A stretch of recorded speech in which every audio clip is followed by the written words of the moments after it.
menarik untuk kita ulas di mana letak berita bohongnya Habib Bahar bin Smith ya, di mana letak bohongnya beliau dalam menyampaikan ceramah di sebuah tempat di Bandung yang disangkakan oleh polisi dengan pasal 28 ITE, 45A ITE, lalu dengan pasal 1 dengan pasal 14, 15 Undang-Undang Nomor 1 tahun 1946 itu.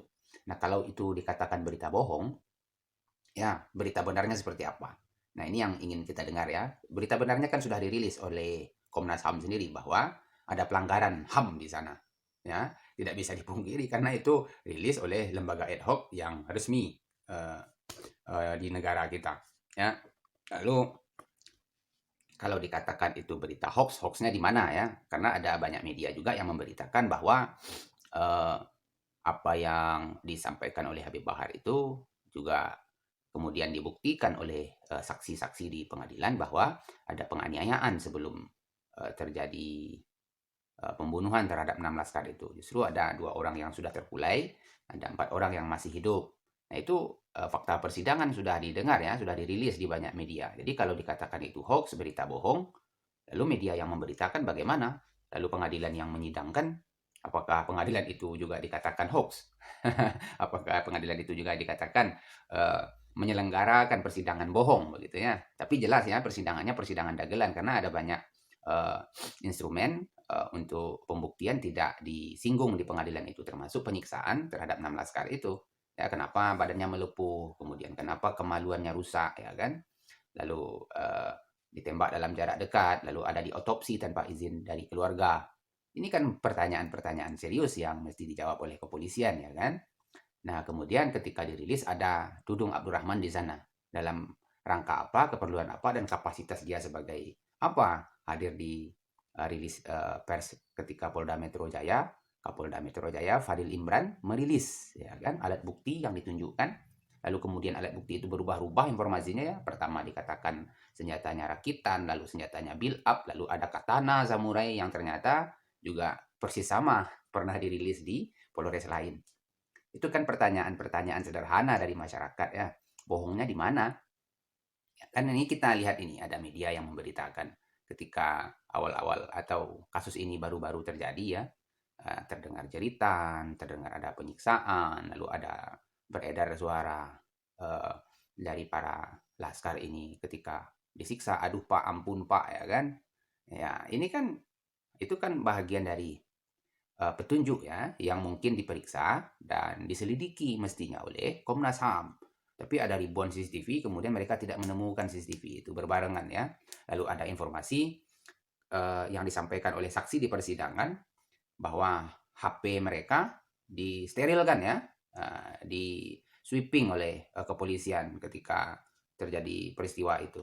Dihapus, disuruh hapus ya kan. Itu kan petunjuk, ya kan? Petunjuk untuk memperjelas kasus ini apakah ini pelanggaran HAM biasa atau pelanggaran HAM berat.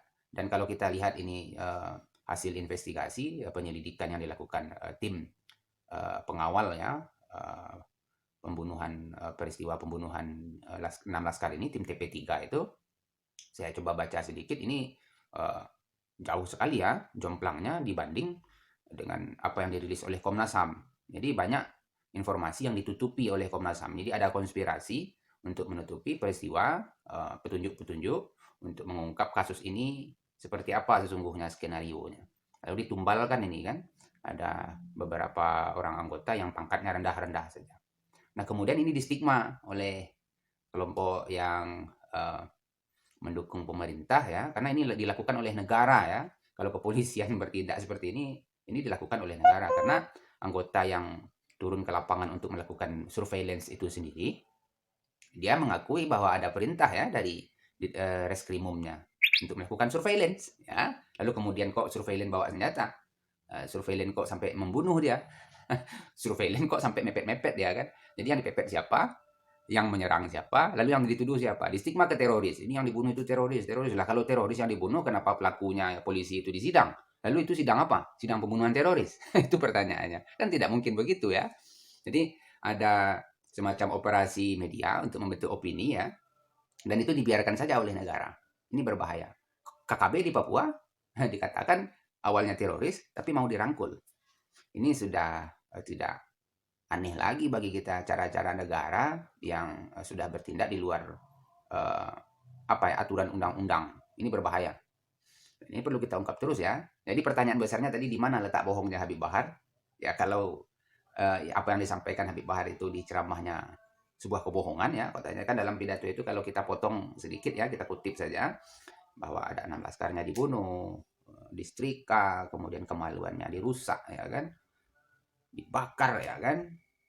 Lalu seperti apa berita yang tidak bohongnya? Itu yang perlu diungkap oleh kepolisian. Nah sampai sekarang kepolisian tidak mau merilis di mana letak bohongnya. Apa yang menjadi poin pemeriksaan terhadap Habib Bahar itu. Itu kan lucu ya. Jadi ini akan bergulir terus, akan menggelinding terus menjadi bola salju. Dan pada akhirnya akan kembali kepada uh, kepolisian sendiri. Masyarakat tidak akan pernah percaya dengan apa yang mereka rilis ya. Dengan apa yang mereka beritakan. Karena semua yang diberitakan oleh kepolisian itu ya sudah diskenario kan. Dan menariknya teman-teman, kejadiannya tengah malam ya, rilis informasinya baru siang waktu itu ya, tanggal 7 dini hari tahun 2020 itu pembunuhannya Desember. Lalu rilisnya tengah hari, kira-kira jam segini ya, menjelang zuhur atau setelah zuhur. Nah, ada selisih waktu sekitar 12 jam. Ini barangkali sedang menyiapkan skrip ya, skenario atau menyiapkan alat bukti yang kira-kira mungkin bisa meyakinkan orang begitu ya. Ternyata alat buktinya setelah dibongkar oleh netizen, ketahuan alat buktinya ada pernah dipakai atau pernah dipajang juga alat bukti itu di Polres yang lain. Itu pertanyaan-pertanyaan yang mesti dijawab oleh kepolisian. Di mana letak bohongnya? Hei.